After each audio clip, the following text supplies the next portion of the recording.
This video is going to show two 11-week-old puppies doing their first hard surface tracks. So Gretchen just put her puppy Archer down. She's got the leash hooked under the front right leg.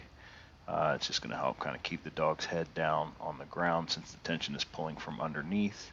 And then her job is to just hang on to that leash. It should be loose for the most part when he's tracking, but if he goes too far off of the line, which right now is not very far at all, right? We don't want to let him get too distracted. Then she's just going to hold that in place. There's no rewards off of the track, so we're just going to wait until he gets back on the track, and then usually he'll start going again. So you'll see with him and with the second puppy in this video, they both kind of don't really know what they're doing to start. This is the first time they've done it, so that's okay. And there's no scent on this track that's super relevant to them. So you see he's starting to kind of get the picture now. I'm finding little snacks on the wetted area where I also happen to smell some footsteps. Right? And so you see how slow and methodical he's going. And that's the point of teaching the tracking this way. I want my dog to track in a very methodical way, show that a lot of concentration. And so what I find is if we just start dragging dead game, or I drop a pheasant and let it run, or a rabbit, and then put the dog on the track, the dog is very focused on finding that animal rather than focused on the track. And so there's a pheasant track in the natural ability test for NAVDA, and then there's a rabbit track. These are live animals at this point, right? A rabbit track in the JGHV puppy test, the VJP. And so the way a lot of people train this is they just run their dog on pheasant tracks and rabbit tracks, but then the dog ends up moving really fast and just trying to find that thing at the end. Then that kind of gets carried over into the dead game drags that are done for NAVDA utility and for JGV mid-level test HCP and then utility test VGP. And so that kind of excitement just to get to the end sort of leaks into those drags. And then the big problem with that is for the utility test, the VGP and the JGHV system, the blood track, you need to have a really solid methodical track. Here what you see me doing is coming back to re-wet this track because we laid it in the sun and it just dried too fast, right? So we made an adjustment with the second puppy and did the second one in the shade so that we didn't have that issue.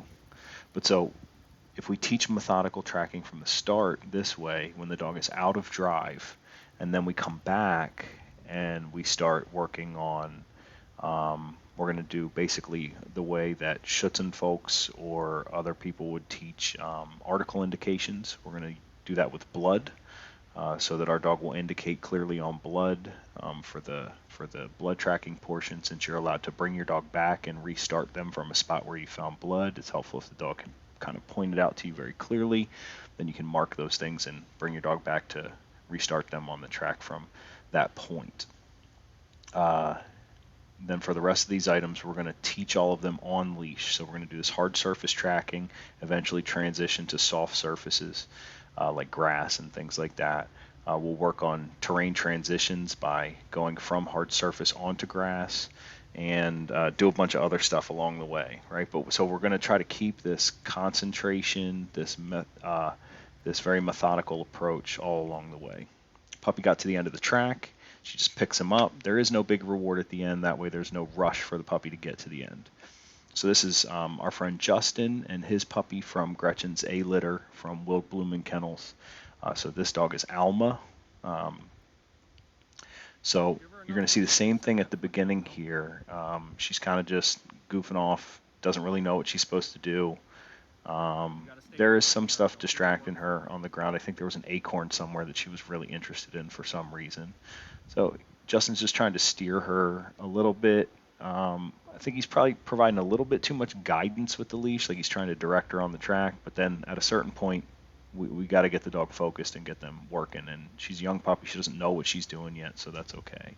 So she's going to linger here for a while. And this is real time. This track isn't sped up or anything. So you'll see we kind of deal with this for a while, but we got to let them work it out. If I do too much of the work for them off the bat, they kind of get used to that, and then it's hard to fade that out. So just let her work, let her figure it out. Try to move her forward just a little bit to get to that. Eventually here, what you're going to see is that he's kind of using his leg, he's pushing her, right, to get her on the track, get her refocused, starts finding some food.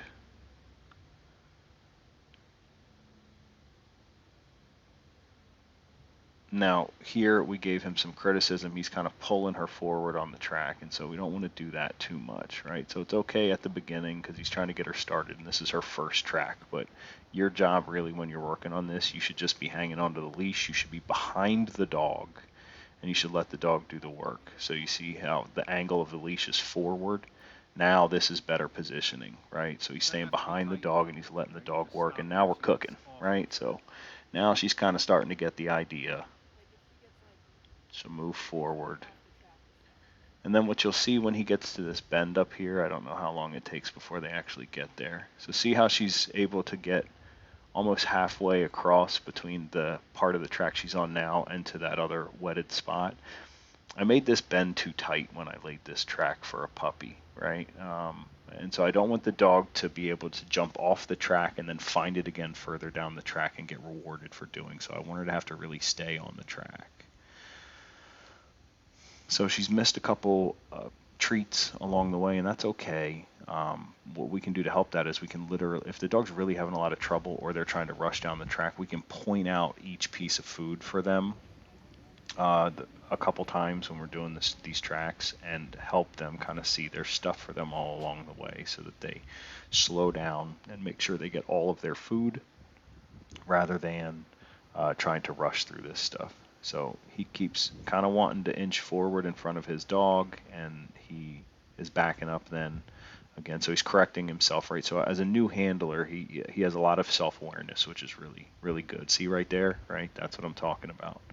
So he's learning on the fly, adjusting, doing a really good job there. So that's really cool to see. And as far as his puppy, Alma, she's doing a good job working the track now. She's being very methodical. You see her head staying down, right? She's not popping her head up, and she's not wandering. She's focused on what she's doing. So this is all good stuff. And again, this is the very first track she's ever done. You'll see him turn around and backtrack a little bit, and that's okay too. That's a skill that they need to learn. They need to be able to go back and then move forward. They need to be able to get off the track and then come back on. So we're trying to have them learn all those concepts out of drive, so they